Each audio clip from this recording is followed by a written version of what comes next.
रात का खाना तैयार करके मैं फारिग हुई तो बावर्ची खाने से निकलते हुए मेरी नज़र दीवार पर लगी घड़ी पर पड़ी। अलिफाफ इतनी देर हो गई। मैंने जल्दी से सामने सोफे पर पड़ी चादर अलिफाटे कर ओढ़ी और घर की चाबी पर्स में डालकर घर से निकल गई। रास्ते में ही मगरिब की अजान शुरू हो चुकी थी। बच्चे कहेंगे आज मम्मा हमें ट्यूशन से लेना ही भूल गई, मैं सोचती हुई तेज तेज कदमों से उनके ट्यूशन सेंटर की जानिब बढ़ गई। मम्मा आपने इतनी देर लगा दी। 7 साला रेहान शिकायती नज़रों से मुझे देखते हुए बोला, जबकि 6 साला अन्नम भी मुंह फुलाए चल रही थी। मुझे इसका मुंह देखकर बेसाख्ता हंसी आ गई। अच्छा सॉरी बाबा, आइंदा ख्याल रखूंगी, ऐसी गलती दोबारा नहीं होगी। हम तब मानेंगे आपकी बात जब आप हमें हफ्ते को नानों के घर रहने देंगी। अन्नम रेहान की शर्त पर मैंने हंसकर हामी भर ली। जल्दी चलो, तुम लोगों के बाबा भी घर आने वाले होंगे। मैं दोनों का हाथ पकड़कर सामने वाली गली में दाखिल हो गई। ये रास्ता शॉर्टकट था, उधर से जल्दी घर आ जाता था। वैसे तो मैं रोड से ही जाती थी, ज्यादातर इस गली से गुजरते हुए कतराती थी। अलिफाफ मम्मा ये कितना डरावना घर है, इसको देखकर डर लग रहा है। रेहान हाउस नंबर 450 को देखते हुए बोला, जो बिल्कुल अंधेरे में डूबा हुआ था। अजीब वहशत बरस रही थी इसकी बात पर। मैं दोनों बच्चों को लेकर जल्दी से आगे बढ़ गई। रात काम से फारिग होकर बिस्तर पर लेटी तो बेसाख्ता नजरों के सामने वो घर आ गया। इस घर से मेरा माजी जड़ा हुआ था। मैं आहिस्ता आहिस्ता अपने बीते माजी को सोचने लगी। मेरा नाम अलीना है, हम 3 बहनें और एक भाई हैं। मेरे बाबा आर्मी में हुआ करते थे, जबकि अम्मा सादा सी घरेलू खातून थी। मैं इंटर में थी तो बाबा ने अम्मा की ख्वाहिश पर बड़ा घर ले लिया, क्योंकि जिस घर में हम थे वो घर हमें काफ़ी छोटा पड़ रहा था। जिस दिन बाबा ने नया घर लिया हम सब बहन भाई बहुत खुश थे। 2 मंजिला ये बंगला निहायत खूबसूरत था। नीचे वाले हिस्से में 3 बेडरूम, बड़ा सा टीवी, लाउंज और ड्राइंग रूम और बावर्ची खाना था, जबकि ऊपरी हिस्से में 2 बेडरूम, टीवी, लाउंज और एक स्टडी रूम था। छोटा सा बागीचा था जिसमें नीम और बेर के दरख्त लगे थे और कार पोर्च इतना था कि एक गाड़ी खड़ी हो जाए। मेरी बड़ी बहन मेहरीन, जो मुझसे 2 साल बड़ी थी, और फिर इससे छोटी सना, जो 1 साल बड़ी थी, फिर मैं थी, और सबसे छोटा हमारा भाई, जो इस वक्त 7वीं जमात में था। हम तीनों बहनों ने ऊपर वाले बेडरूम लिए, जबकि नीचे हारिस अम्मा बाबा के साथ रहता था। हम तीनों बहनें चूंकि काफी डरपोक हैं तो हम एक साथ एक बेडरूम में सोती थी। जिस दिन हम शिफ्ट हुए इस दिन काफी थकन हो गई थी। रात गए तक सामान वगैरह समेट कर फारिग हुए। बाकी का काम अब कल कर लेना, अब जाओ तुम लोग भी सो जाओ। खाने से फारिग हुए तो अम्मी बोले तो हम तीनों बहनें ऊपर आकर लेट गई।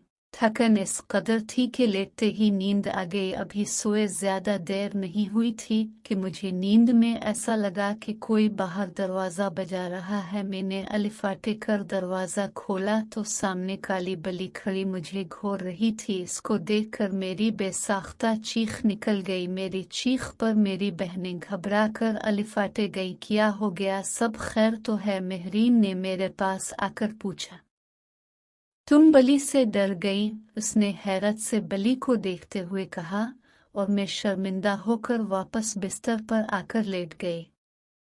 हफ्ते की रात हम तीनों बहनें रात देर गए तक जाग कर बातें करती रही। यही कोई रात के 2 बजे होंगे। हमें ऐसा लगा बाहर टीवी लाउंज से बातों की आवाज आ रही है। इस वक्त कौन हो सकता है? हम बोलते हुए कमरे का दरवाजा खोलकर जैसे ही बाहर आए तो ऐसा मालूम हुआ जैसे ये बातों की आवाज बावर्ची खाने से आ रही थी। बावर्ची खाने में हमने झांका तो वो काली बली सामने का विंटर पर बैठी नजर आई। हमें देखकर उसने छलांग लगाई और सामने कमरे में घुस गई। हम अभी समझ नहीं पाए थे कि ये हुआ क्या। फिर हमारी नजर सामने जलते चूल्हे पर पड़ी ऐसी खुशबू आ रही थी कि जैसे कुछ पक रहा था। लारेन ने आगे बढ़कर चूल्हा बंद किया। हम तीनों ही घबरा से गए थे। इस बात का जिक्र हमने अगले दिन उम्मी से किया, जिस पर वो अलिफाल्टा हमें डांटने लगे कि जल्दी सोया करो।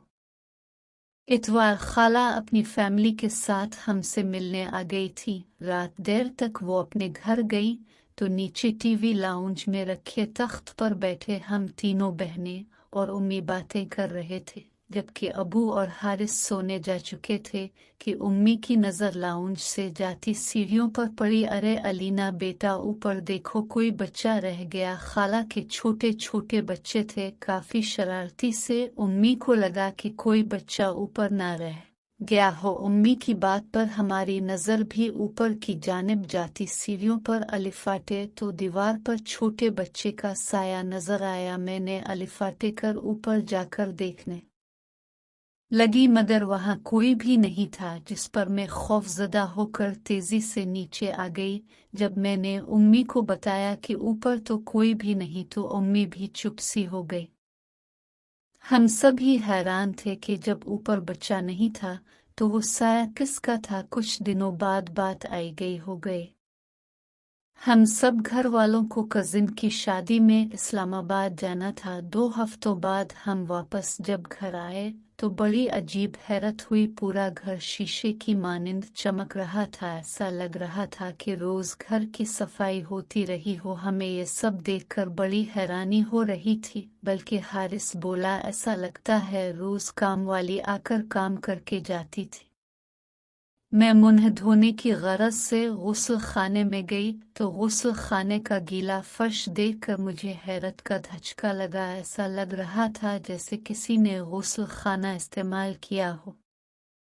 फिर तो ये मामूल बन गया, घर के अफराद घर से बाहर होते तो गुस्ल खाना भी इस्तेमाल होता और बावर्ची खाने में भी रात गए खटर पटर की आवाज़ें आती। हम लोगों को वो काली बली मुस्तकबिल घर में घूमती हुई नजर आती। हम लोग अब आहिस्ता आहिस्ता उन बातों के जैसे आदी होते जा रहे थे। जब वो हौलनाक वाकया रूनुमा हुआ, जिसके बाद हमने फौरन वो घर छोड़ दिया। रात के किसी पहर उम्मी की आंख खुली तो उन्हें महसूस हुआ कि छत पर कोई है। वो समझी हम बहनें सोने के बजाय गप्पों में मसरूफ हैं। वो दबे कदमों से छत पर आए। वहां गोल दायरे में 10-12 अजीब शक्ल वालों को बैठे देखा। वो मंजर इतना खौफनाक था कि उम्मी बेहोश हो गई। फजर की नमाज के लिए जब अबू अलिफाट है और उम्मी को कमरे में ना पाकर लाउंज में आए तो उन्हें सीढ़ियों पर उम्मी ऊंधे मुंह पड़ी नजर आए। होश में आने पर जब उम्मी ने रात वाला मंजर बताया तो अबू ने फौरन फैसला कर लिया कि ये घर छोड़ देना मुनासिब है। इससे पहले कि कोई बड़ा नुकसान होता हमने वो घर छोड़ दिया। आज इतने बरस गुजर जाने के बाद भी सोचो तो खौफ की सर्द लहर हमारे जिस्मों में डोल जाती है कि हम 6 माह जिसको बली समझते रहे, दर हकीकत वो एक जिन था।